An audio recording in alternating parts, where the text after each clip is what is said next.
Welcome to this month's WCA webcast. As most of you know, about 2 weeks ago we hosted the Global Leadership Summit.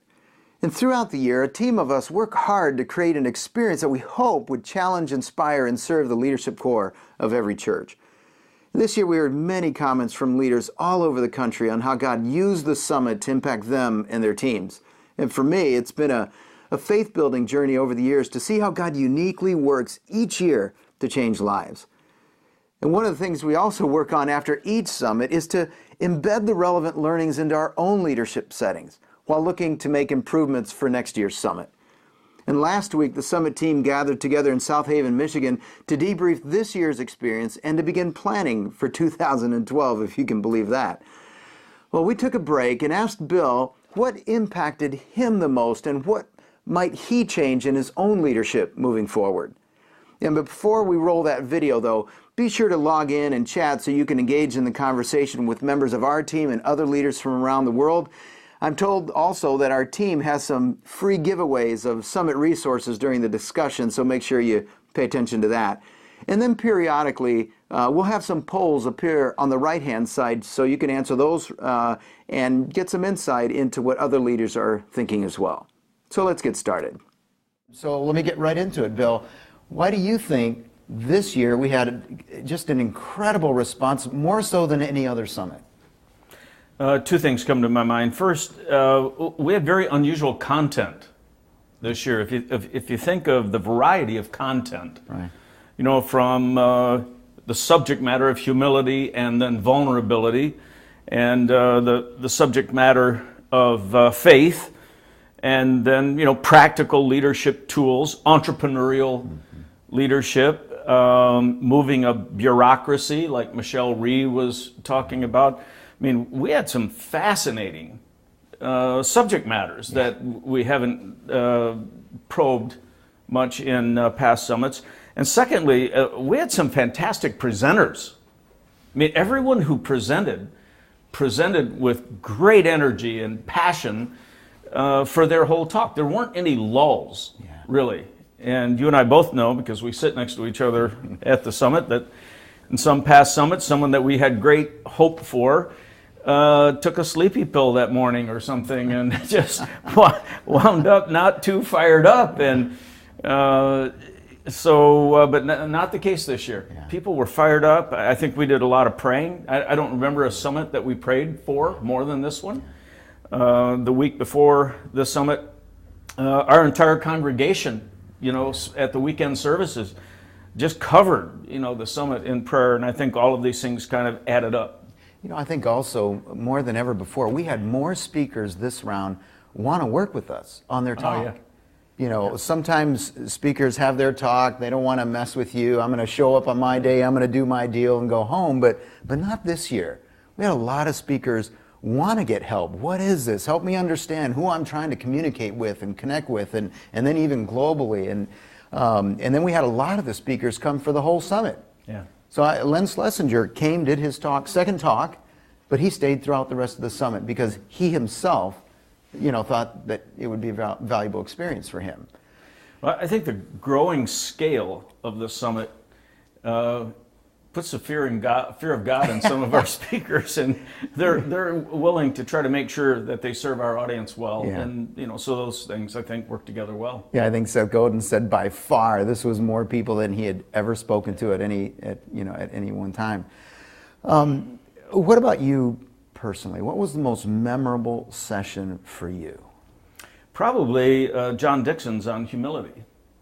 And, you know, that's the first full-length apologetic for humility in a single talk that I've ever heard. And, you know, we all grow up knowing it's a good idea. Yeah. It's biblical. It's what Jesus certainly demonstrated. But he actually did a defense of it, an apologetic for it. And I thought it was just fascinating when he said, you got an arrogance line that hadn't changed in thousands of years, and all of a sudden, Jesus of Nazareth comes to planet Earth, and the arrogance line is affected. Yeah. Another part that really got me was he said that the scientific method was born out of humility. Yeah, that blew me away. Not arrogance. Wow. It was scientists so affected by the idea of true humility that they would run experiments rather than run out and say, I know the answer. They're like, I'm not sure that I know the answer, so I'm going to run all these experiments to make sure that I have the answer.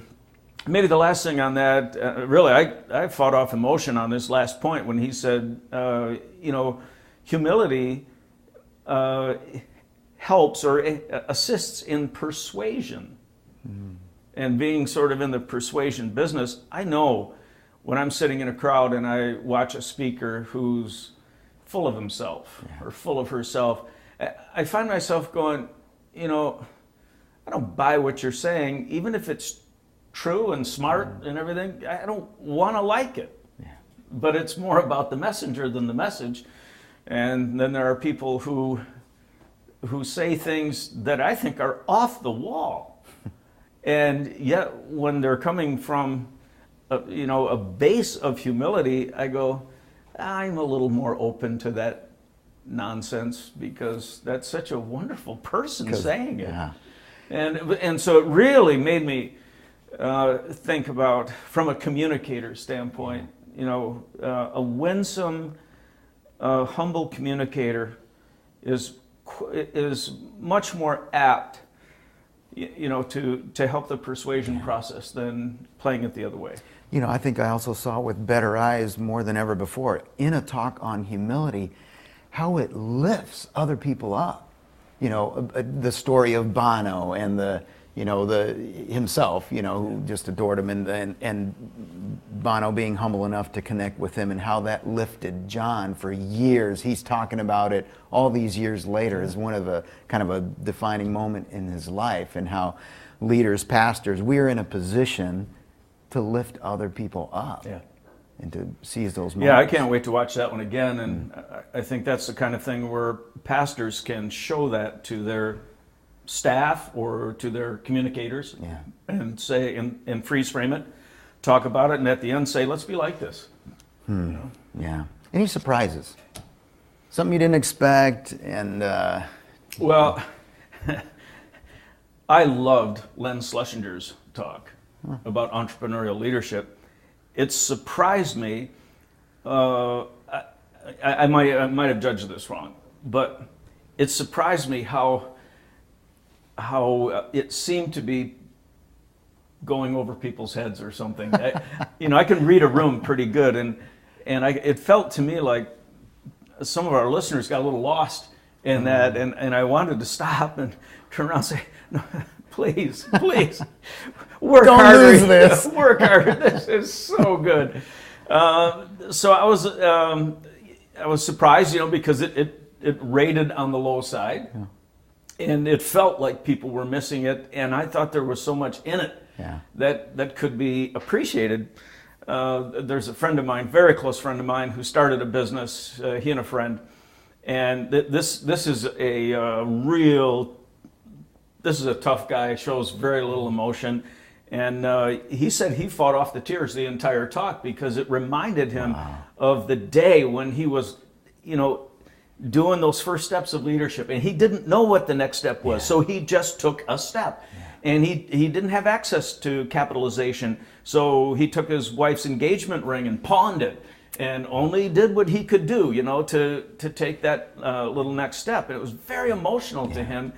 And having started Willow, it was quite emotional to me. I remember all those little steps of, not knowing what to do, not wanting to get too far in debt, or not take catastrophic level risks, but doing something every day. So again, I loved it. I guess I wish it had been appreciated. Who knows? Well, I love the practical nature of it, and the sense that stop with the excuses. Everybody can, in fact, be entrepreneurial. And he kind of laid out something every one of us can, in fact, do. Maybe at different scales, different levels, but all of us can get in the game. We can make the world a better place. I will say this. I've known Len now for a long time. I've never seen him more fired up. Oh, really? Oh, my. And he's always been a pretty fired up guy. but he feels this cause of helping every individual. He really believes that if every individual would just get in the game, do something, you'll learn in the process, and you'll make the world a better place, and in so many different ways. And he feels that our entire population, in fact, needs to be on the solution side of making the world a better place. He believes it to his core. Yeah. So, now, talk about Henry Cloud. 20 minutes, real small in terms of time, but man, did it produce a lot of conversation. Why do you think that session is eliciting so much response? Well, as I said in the introduction, when I heard him do that the first time, in fact, the first time he did that was right here in this room, right on that blackboard right over there.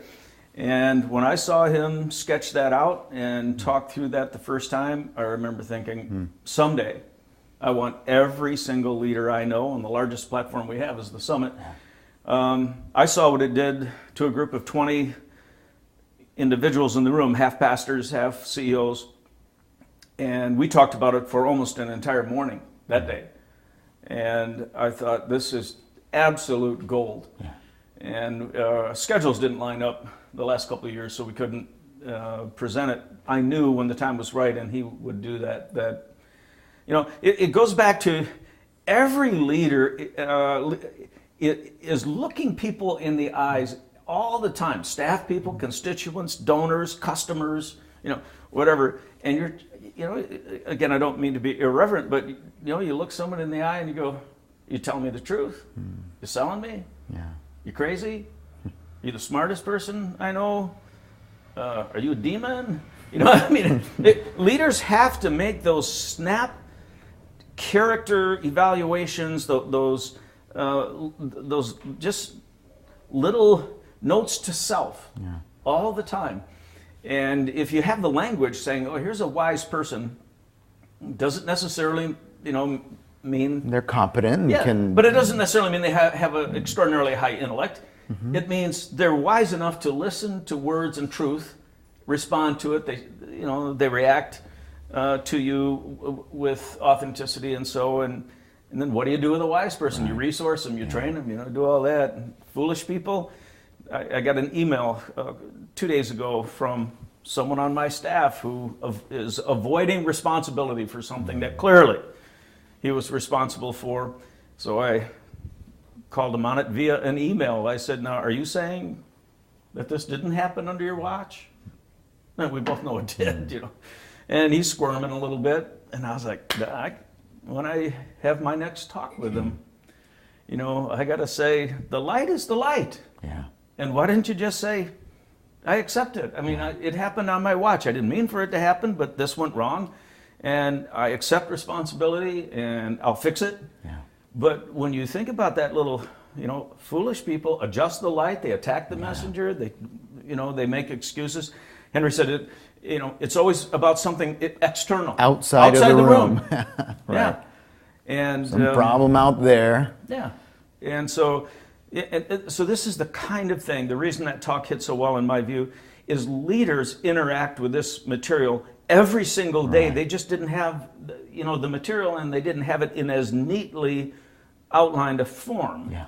And great leadership talks often hang on just a few memorable concepts. If you think about it, if there were 10 words, or if they were Greek words, you'd probably get it screwed up in your mind. But everybody can remember wise people, foolish people, evil people. Yeah. And so anyway, I could sit down again an hour from now and benefit yet again, from listening to that talk. Thought it was one of the best ever. Yeah, I think I'm on my fourth one right now, right. And every time I go, man. Okay, another one that got a lot of conversation was the talk that didn't happen, Howard Schultz.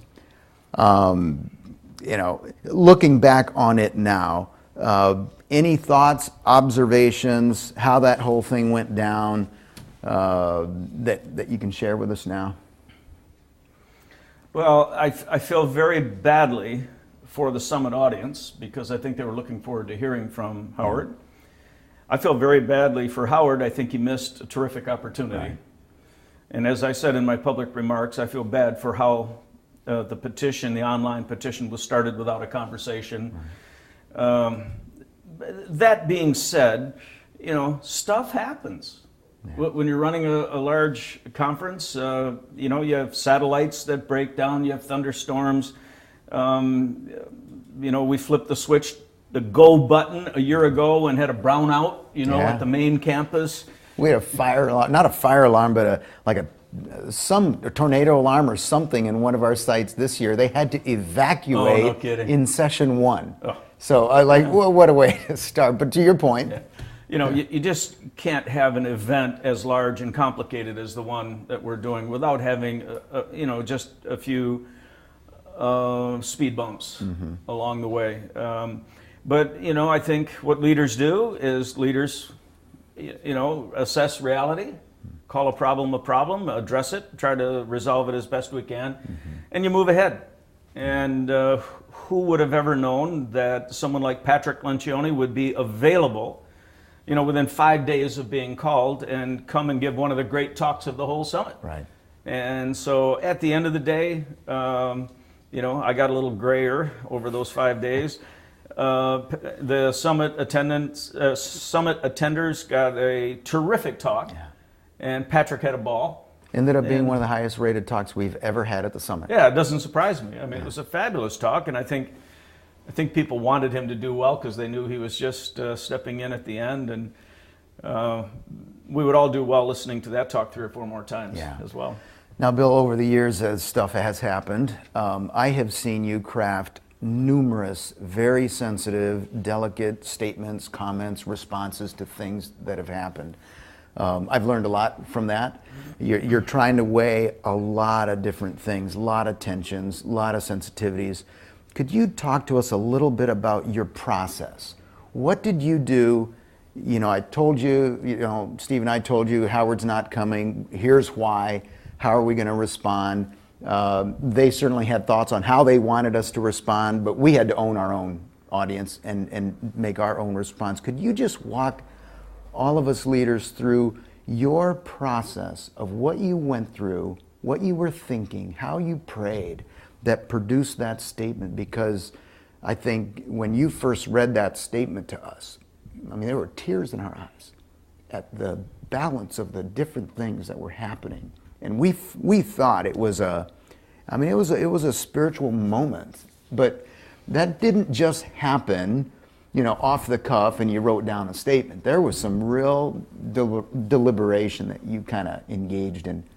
Walk us through that. Well, let's just be honest. It didn't start out as a spiritual moment. When I first got the word, I think it started with a little locker room thought in my head, and it was frustrating. And then you and I were on the phone with the Starbucks people, and I thought that we had fixed it. Yeah, I actually thought I thought we'd turn the corner. Yeah, so I, went back out on a boat with some friends, and they said, "Was that a problem?" I said, "No, it's not a problem." It's a problem. But anyway, but here's the thing. I think a couple of takeaways from me. Because I had to review the process a little bit myself. I think I am always at great danger because I have a passionate personality.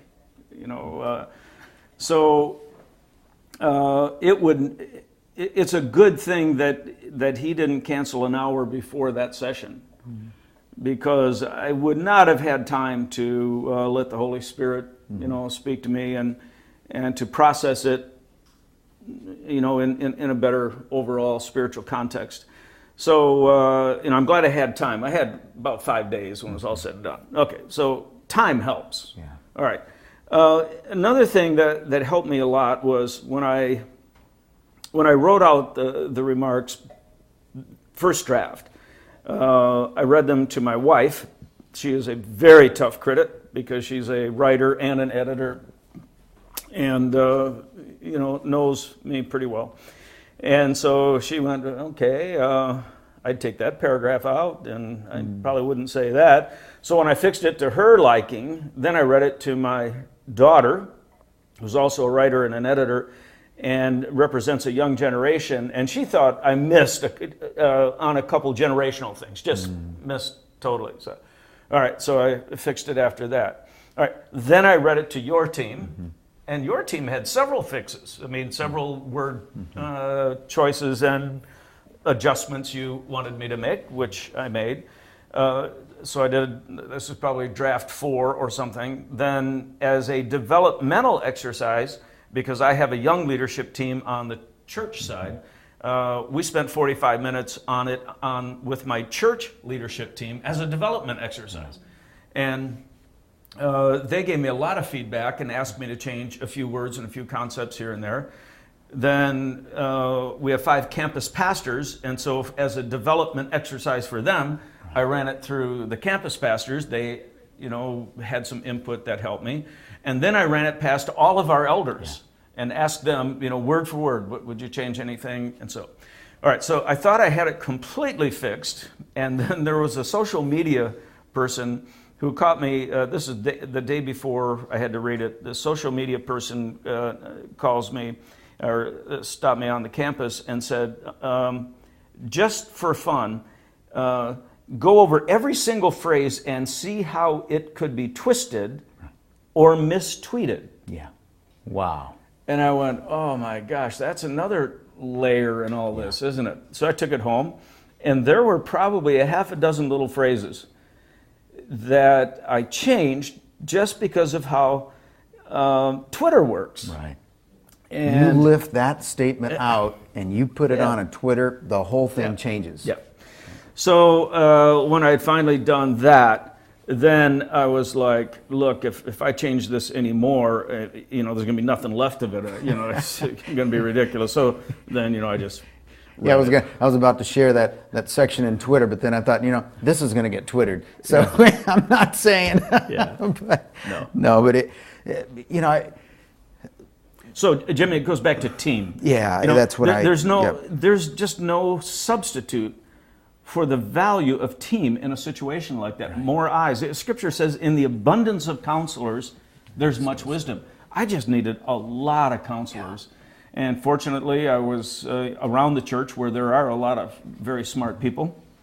So I just kept running it through the grid of very smart people.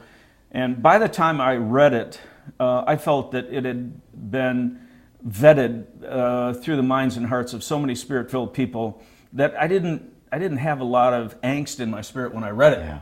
Yeah. And sometimes if I have to rush a process and I have to read something that I don't feel has been properly vetted, I'm anxious about it. I'm editing it while I'm reading it. Yeah. And that's never good. Yeah. And one of the things we got some comments about was that they'd never seen you so tied to a script. But man, every word, it'd been reviewed so carefully that you stayed right to the script. Another thing that I noticed was that it seemed that there were themes that would emerge from talk to talk.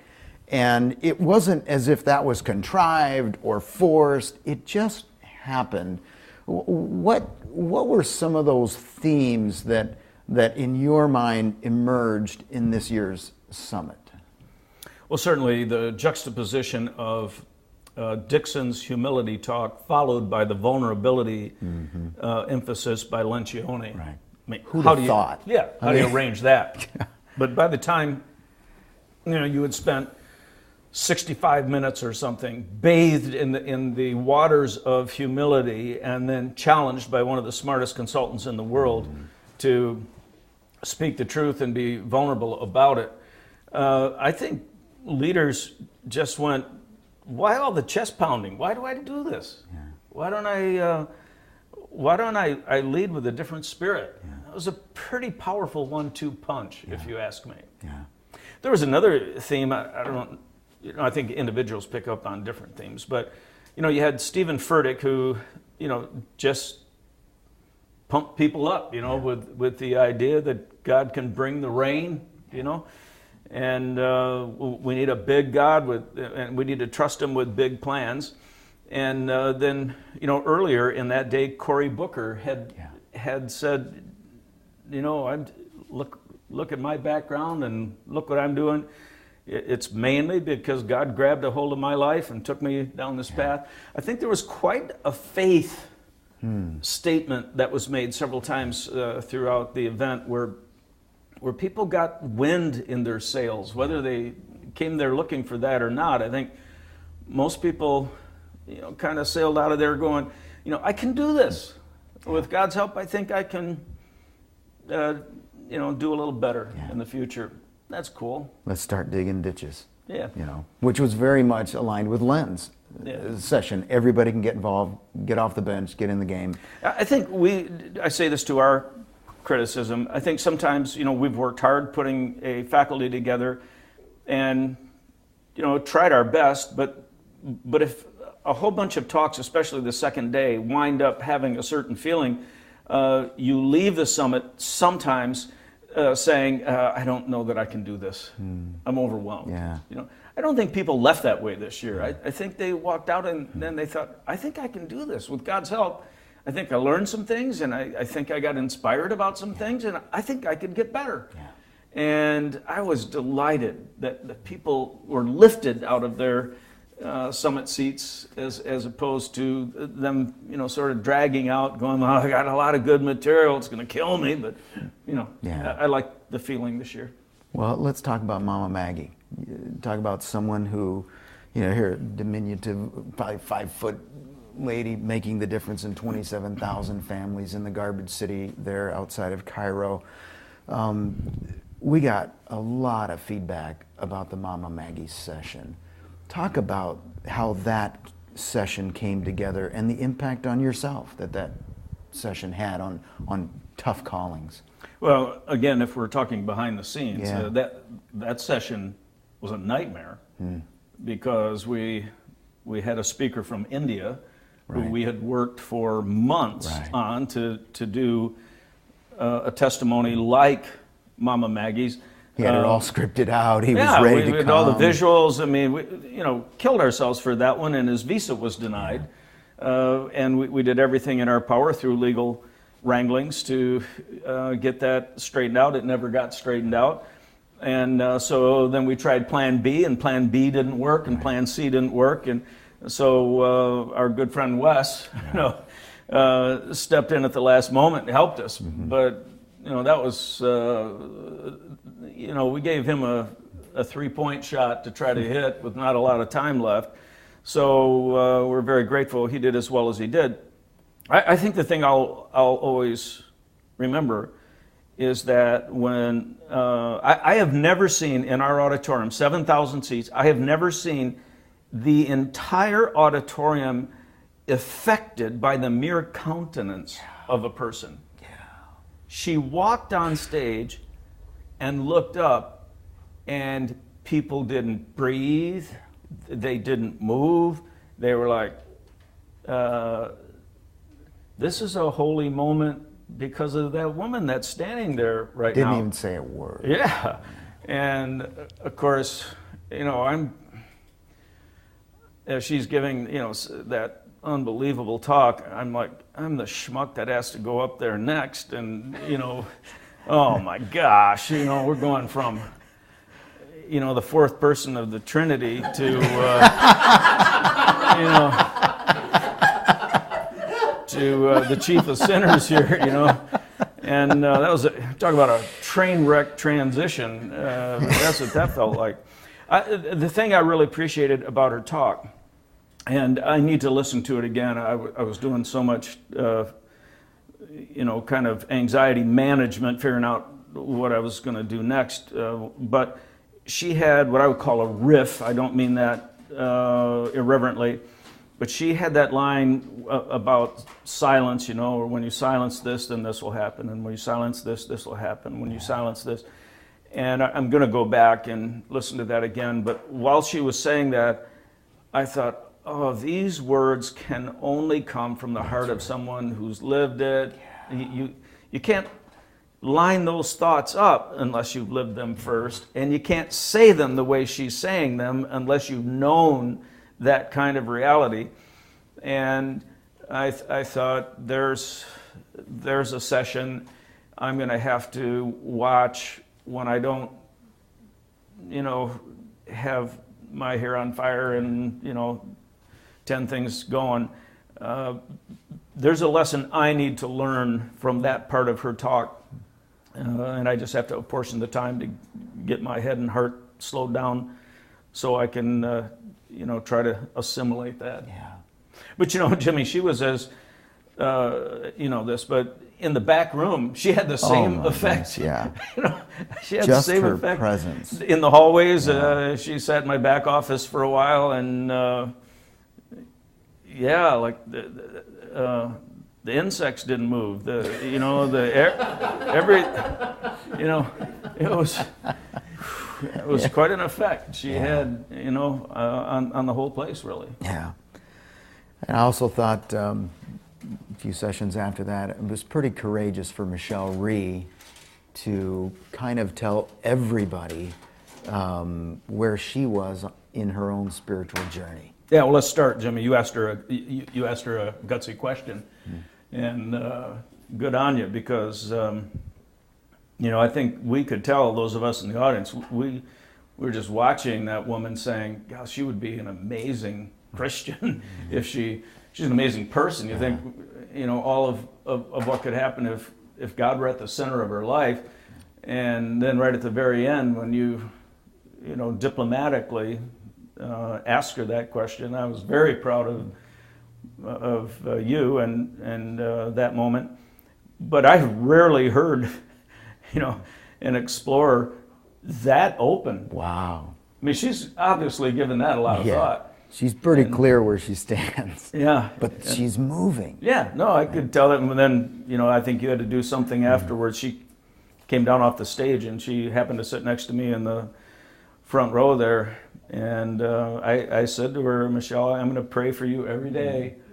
And I think the day will come soon when you'll feel total freedom to invite Christ in.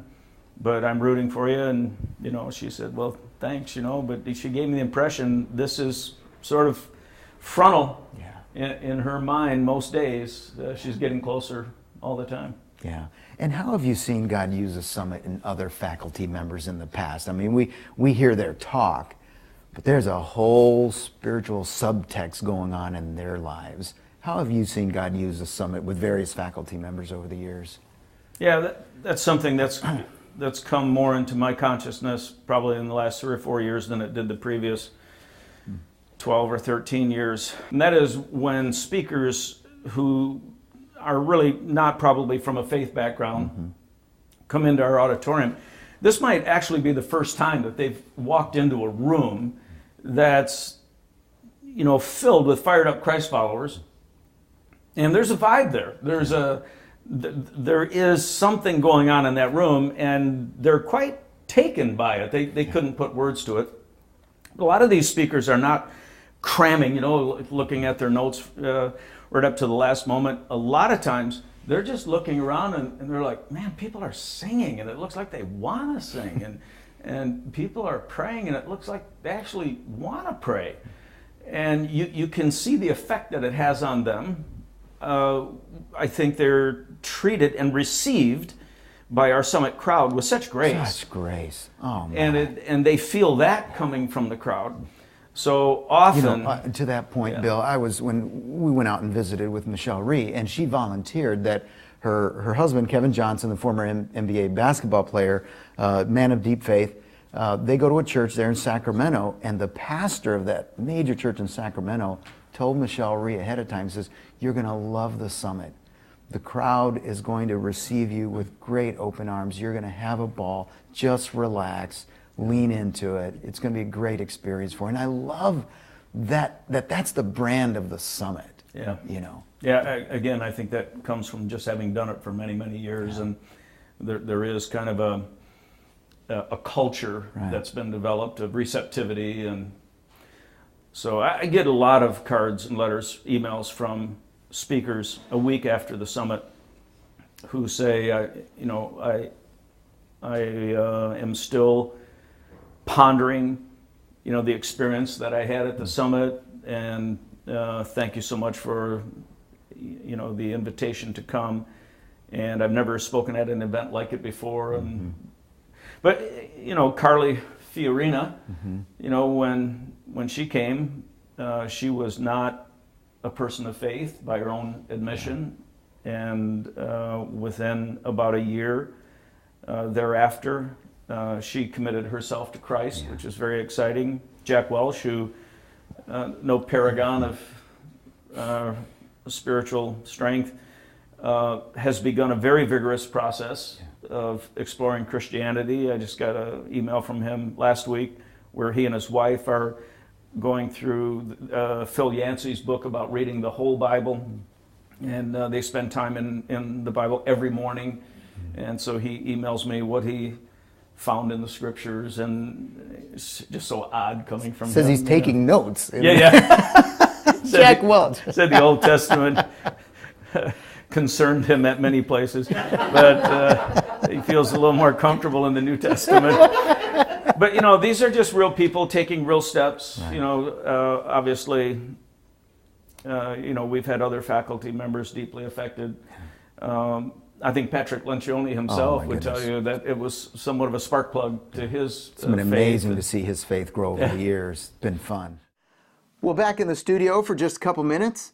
Before we continue in our conversation with Bill, I want to make a very strategic announcement about a significant enhancement to our premier member benefit, Defining Moments. What historically has been an audio journal for leaders, we've converted to a video series highlighting hard-hitting leadership issues we all face.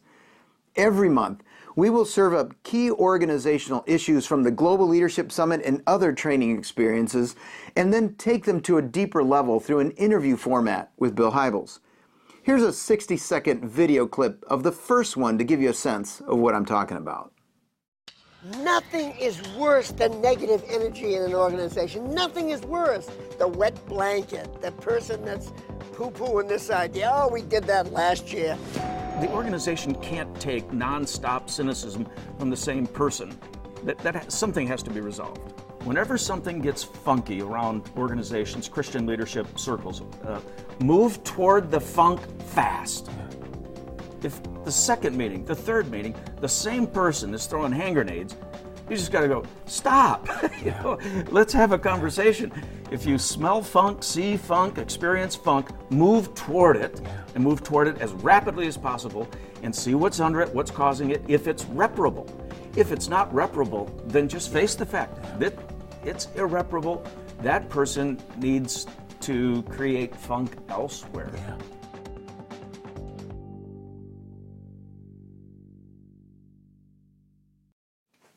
Well, Bill's really excited about this new format, as am I, and I'm looking forward to our monthly interactions. Now let's get back to our conversation with Bill in South Haven. Net it all, Bill, when you step back and you think of your leadership maybe 3 months from now or so, what do you think is going to be the part of the summit that actually impacted and changed the way you lead 3 months from now, a year from now? Well, not to repeat myself, but the Dixon session on humility, it had a huge impact on me. I think I can still put on, like Colossians says, clothe yourself with humility. And I think now that I understand it better, what it is and what it isn't, it's not a false sense of self-deprecation, but it's, using power to advance the purposes of others. It's making sure that the attention goes to the right place, and I felt very challenged by that. So that would probably be my lead takeaway. What about your team? What would you want your team, your existing team right now that you lead, how would you want them to be different, year from now? Well, my first session was pretty much all about what our leadership team is grappling with every day. So I want the team that I lead, day to day, to continue just the blocking and tackling and the facing of our problems and the resolving of them. I want them to, manage who they manage better. I want their next 5 to be their best 5. I want them to believe they can do better and get better, and I want them to take responsibility for, what leaders need to read and who they need to be around and how they need to cultivate their own life so that they get better. I want the ones that are dangerously over-challenged to get out of that red zone. I want the under-challenged to step it up. But I did the first session as much for, my own staff. That's where you are. Yeah. As I did, for the rest of the summit onlookers. I'm kind of looking forward to what are going to be those 5 words. Because you're still in process. Yeah. Yeah, Henry Cloud has been shaking me, saying that I should do a book, on those 5 words in the circle of the gospel. I told him, I only got 5 words. I don't even have an intro to a book. There's not a book there. There might be a forward to someone else's book. He'll do the forward. Yeah, that would be the easy part. I loved that. I almost pulled that section out of the summit for all kinds of reasons. But about 2 days before the summit, I got an email from a mid-level staff person from the church, and it was late at night, and this is a young man, and he said, I was just heading off to sleep. I was praying for you and praying for your opening talk, and he said, I had to get up and email you to tell you that what we've been working on with the circle and the 5 words has been one of the most stimulating theological exercises I've done in a long, long time. And he goes, if there's any way that you could wedge that into the summit somehow, I think God would honor it. And I was right on the fence of pulling it out, and here this guy gives me that email late at night. And so I said, I think this might be the whisper from God that I needed to push me over the ledge to keep it in. And so if it worked, it was my idea. If it didn't, his fault. Yeah, whatever. Okay, I'm getting better. Yeah, on that there we go. Humility thing's working already. Exhibit A. Well, let's talk about the audience beyond the United States. We had 1,300 folks from outside the United States, largest international crowd we've ever had. The summit is growing by leaps and bounds outside the United States, even more aggressively than inside the United States. It's going to be very soon, we may have twice as many experiencing the summit outside than inside the United States. There's such a hunger. Talk about how you think this summit will impact now, cascading numbers of people all around the world. Yeah. Let's first be real clear about this numbers thing. Yeah. Okay. One of the reasons why the numbers of the potential of the GLS Global Summit outside the United States, one of the reasons why the numbers are as high potential as they are is there's only 320 million people in the U.S. and there's 7 billion people on planet Earth. Yeah, interesting. So and there are 80 countries, Yeah, 200 countries. Yeah. So there ought to be hundreds of thousands of people in the great cities around the world who are appreciating this material. And as we've said many times, some of the largest cities in the world are the neediest cities in the world of this kind of material, and they're the cities where none of the faculty that we convene will ever go. And so I was just doing a little trivia thing the other day of how many cities over 10 million there are, in the world. It would stagger you how many cities over 10 million people. And we're only in a couple of them, in a handful of them, I should probably say. And so there's probably 75 markets of cities of 10 million or more that we're not in yet. Yeah. And they need what the summit is offering. So I don't look at the growth of the international side and say, wow. I say we're only starting, and if we had our act together, and if we had some more resources, that could be 100 times the size that the North American Summit will ever be, just because of the numerics and the need. Yeah, the need. Again, not to repeat myself, but a leader in the U.S. who wants to step it up in their leadership, all they have to do is download something, go to a store, turn on a radio. They can get great stuff, great leadership materials, in literally 10 minutes or less, and probably for free. That's just not true in most places in the world. And so what we're trying to do, as you know, is we're trying to take this material to the most difficult places in the world. Now that's on us, that's not on the attenders, that's our leadership challenge. But I think God's going to honor our efforts at trying to take the best leadership material in the world to the worst environments in the world. There's something about that that really fires me up, because the people who live in those worst regions, they have no options, and they have no money, and they have no connections. And we have this great stuff. All we have to do is figure out the distribution, and that's something that leaders figure out. Something we ought to be able to find a way to do. Yeah, and I think, Bill, we're in like 17 of the 50 most impoverished countries in the world now with the GLS, and we had a wonderful contingent from China, as you know, at this year's summit, and are having conversations with them at a governmental level to go into China. Up till now, we could only serve expatriates in China, but very soon, Lord willing, we'll be able to serve as many of the Chinese population as possible. Yeah, having just spent quite a bit of time in China, the way I would go to bed at night, I would lay in a hotel room over there, and I'd go, okay, China is the U.S., 300 million, plus 1 billion people. That's what it is. Wow. Their 300 million, their excess 300 million, in addition to their billion, is all we are, and we think we're the center of the world. We're not the center of the world.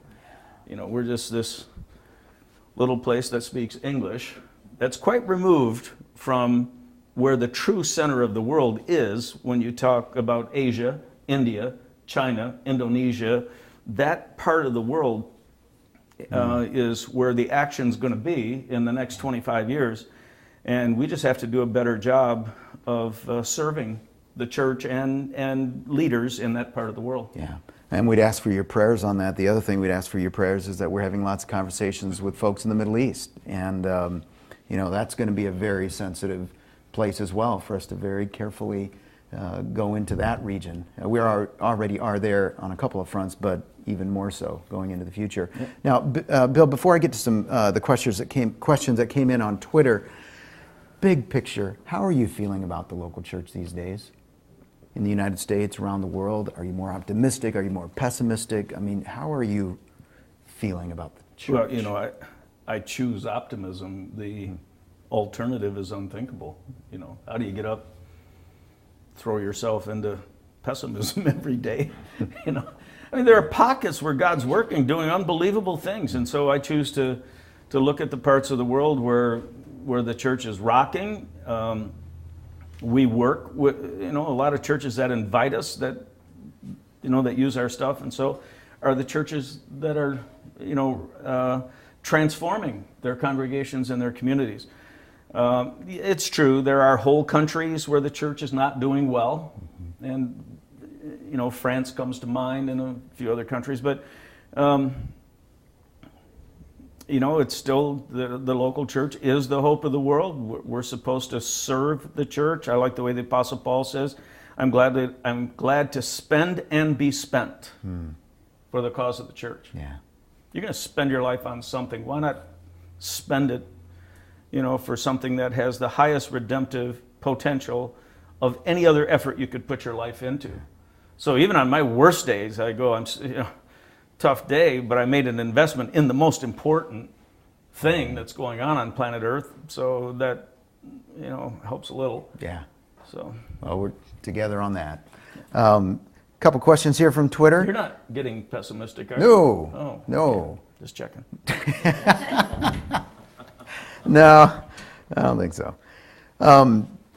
Question came in from someone in New York. Have you ever wondered how in the world you're going to top this next year? Does that ever scare you, strike fear into you?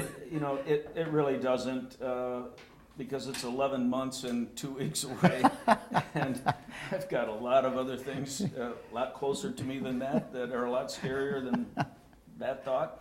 And, basically, I live with an abundance mentality. I think, there are wonderful ideas out there. There are wonderful faculty out there. There's all kinds of great stuff. The summit was God's idea. Yeah. He birthed it. He's blessed it. He blessed this one. Why would he, pull the blessing rug out from under it? Why? Yeah. I don't think he's going to do that. So, yeah, we have to roll up our sleeves and work hard. I think we can anticipate his anointing favor, and that's how I feel about that.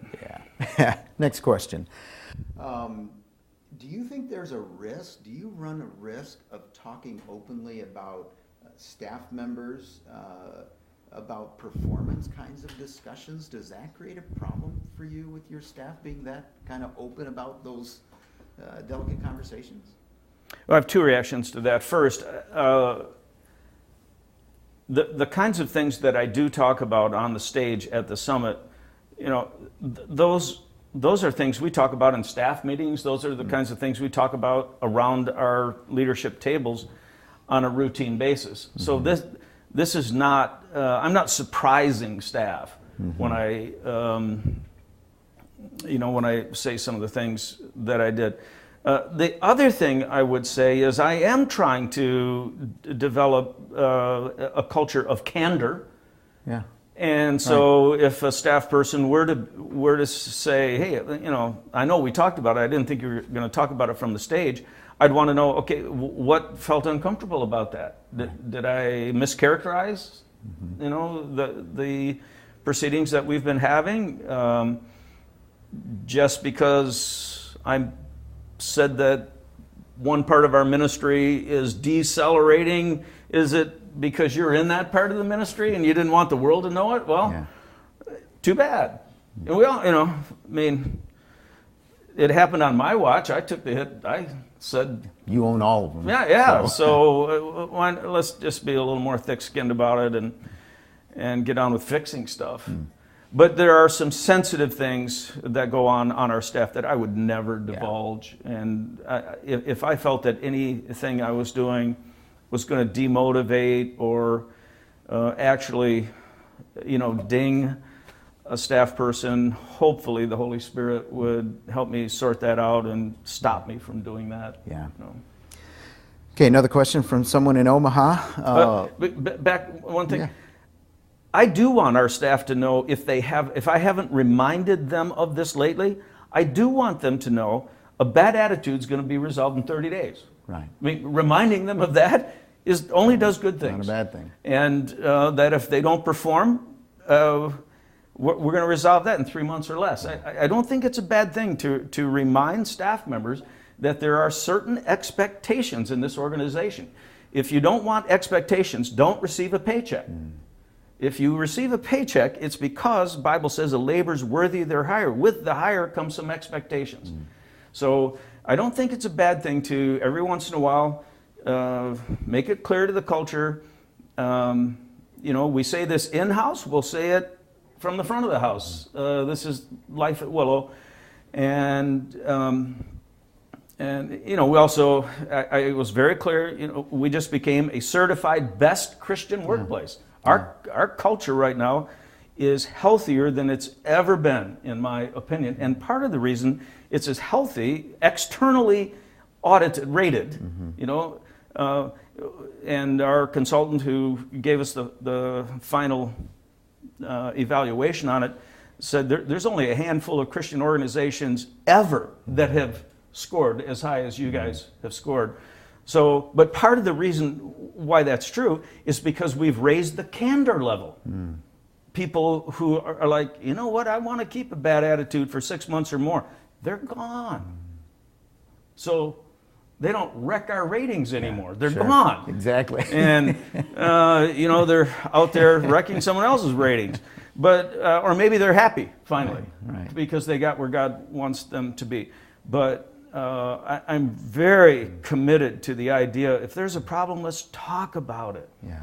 And if there's something that has to be addressed, raise your hand, speak up. Life's too short to spend that much time at the water cooler. Let's solve these problems. Yeah, I love that it makes the conversation normal. Yeah. Instead of a special, real conversation that we have to have on this sensitive, let's just make those kinds of conversations normal. Yeah, and in every growing organization, somebody's abilities are not going to be elastic enough to go the next leg, Right. So when I talk about that as openly as I did at the summit, there's people sitting there going, am I one of those people who had a season and whose talents aren't elastic enough to go the next level? Well, then when that conversation comes up, it's not the first time they've ever heard it. Yeah. They go, I might be one of those, huh? And if the answer is yes, you say, okay, but relax, right? Because you have 6 to 12 months where we're going to have this conversation, and we're going to work it through slowly. We're going to try to redeploy you. I mean, the earth didn't stop in this conversation. A process started. That's all. And we're not afraid of the process. Yeah. No, I think that's great. Last question. Of all the axioms that you've written about and you carry in your leadership, what are the 2 most prominent axioms that affect your leadership almost daily? Just the top shelf axioms that you live with in your leadership. I wrote that book about 3 years ago, so kind of catching me off guard. Certainly one is a bias for action. Yeah, and that's very aligned with this year's summit. Yeah. When in doubt, do something. I'd affirm that in you, Bill. Yeah, I mean, we're not called by God to fundamentally to simply play defense. We're supposed to be gaining territory. The Great Commission says there's this message, get it out there and spread it. So my bias is that leaders ought to get up in the morning and say, what yardage can we make, and not get up in the morning with a fear mentality of, how do we protect the home front? You got to move the ball upfield, and you got to have that we're playing offense mentality. And I try very hard to build that into the people who work closely with me every day. And when I email my direct reports throughout the day, I'm apt to email them saying, what are you working on? What kind of fun are you having? What yardage are you making today? It's always something, that sends the signal, let's not be playing defense all day long. Let's move the ball. The other axiom that I like, I still think it doesn't get appreciated as much as I think it's exceedingly important. It's just the 2-word axiom: language matters. The words we use matter. And when we launch a new initiative, what we name the initiative matters. When you're putting a talk together, you can take the word that comes to the top of your mind first and throw it out there, or you could challenge yourself to think of a word that says it more crisply or more creatively, that has better sticking power. Leaders cannot afford to be careless with words. They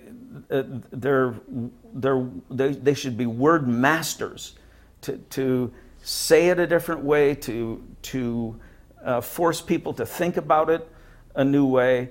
And so you get the idea. Yeah. Language matters to leaders, and we need to spend more time choosing words carefully. Well, we're back now, and perhaps it's your turn to ask yourself and your team some of those very same questions. What impacted you the most? What changes will you make first in your leadership? What changes are you going to make with your team? Well, we've provided some process questions with the link at the bottom of the page so that you can readily download them, and our hope is that it'll help your team interaction. Well, thanks so much for being with us. Be sure to register for next month's webcast on September 21st. Summit faculty member John Dixon is going to explore the views of pain and suffering between different world faiths and Christianity. And so many of us were deeply moved by John's message on humility, so I'm sure we're all going to want to learn from him again. So be sure to join us next month.